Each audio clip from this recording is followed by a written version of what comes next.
I'm Dr. Laura Shaheen at Pacific Northwest Fertility, and I'm going to talk about genetic testing of embryos. Genetic testing of embryos encompasses a lot of different types of testing. There is genetic testing for very specific diseases like cystic fibrosis, sickle cell disease, muscular dystrophy. And then there's genetic screening of embryos where you're looking to make sure each embryo has the correct number of chromosomes. And those two things are both tests that you can do on an embryo, and they're genetic, but they're very different. Before someone starts an IVF cycle, we often offer the ability to do screening in the couple to see if they carry any genetic mutations for diseases.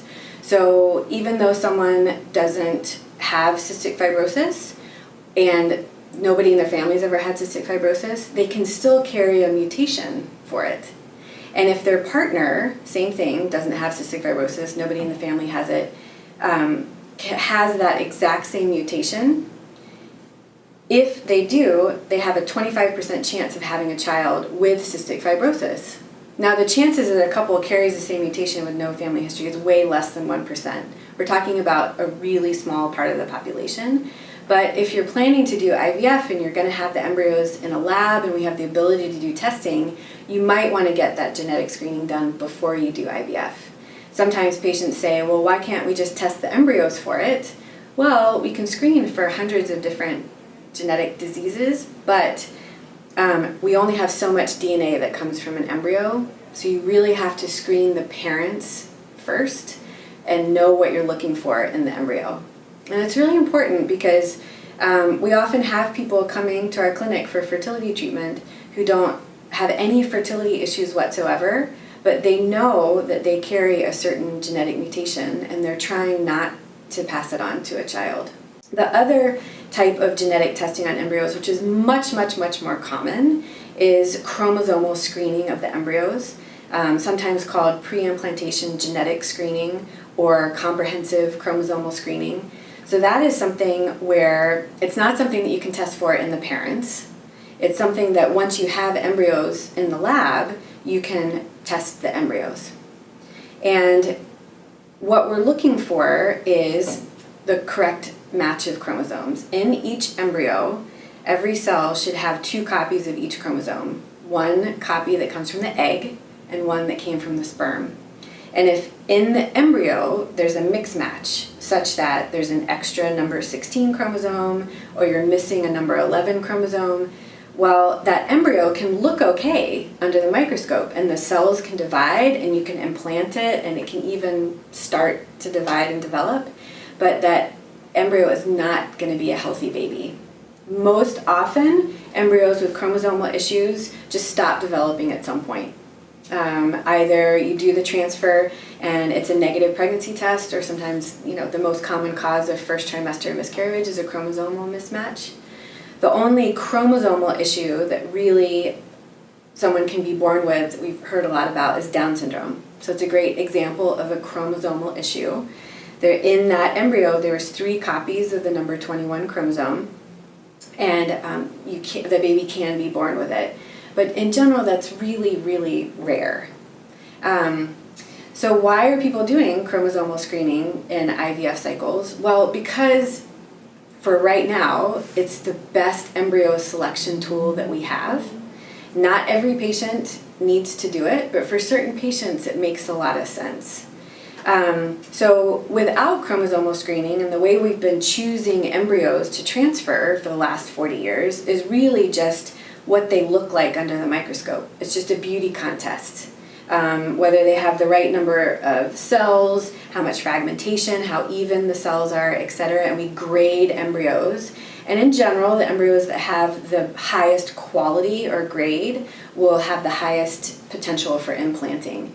But there are embryos that look absolutely beautiful, but inside they actually have chromosomal abnormalities, and we implant them and they don't take, or they become a miscarriage. And so the ability to screen embryos for chromosomal issues beforehand is just an embryo selection tool beyond what we have done in the past. We take the embryos out to the blastocyst stage, meaning that they've been developing for about 5 or 6 days. The embryos are about 100 to 120 cells total.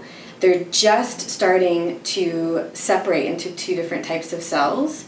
A clump of cells that's going to be the inner cell mass, and that'll eventually be the fetus. And then a surrounding group of cells that's called the trophectoderm, that'll eventually be the placenta.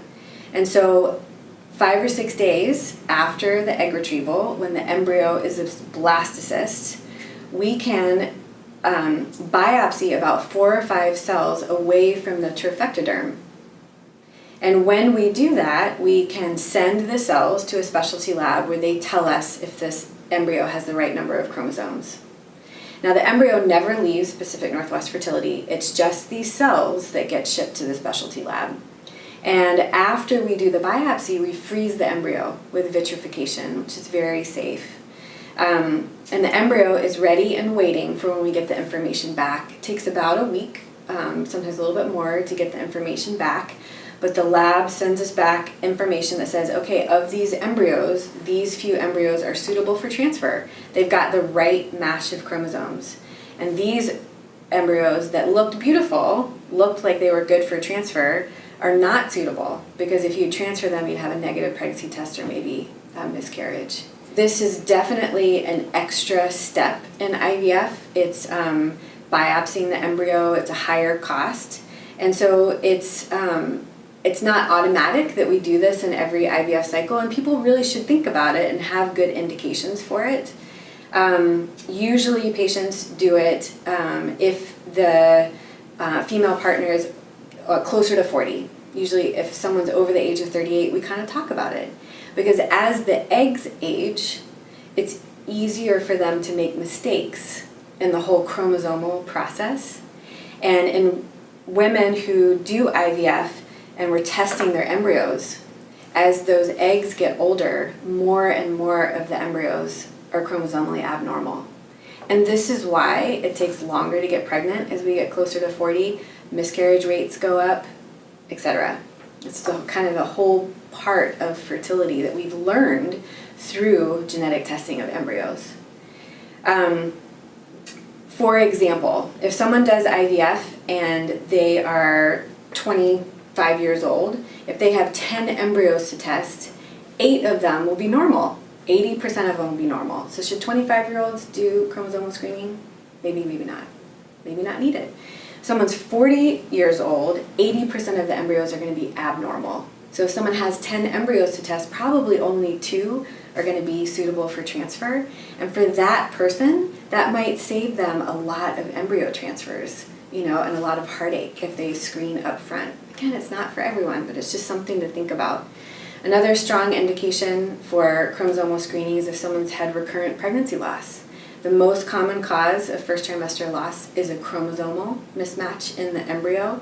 And sometimes people who are not having any difficulty conceiving, but they're having difficulty holding on to the pregnancy, and they figure out and realize it's because of an issue within that embryo, well, they might do IVF not for a fertility reason, but because they're trying to select embryos that have the highest potential for being successful.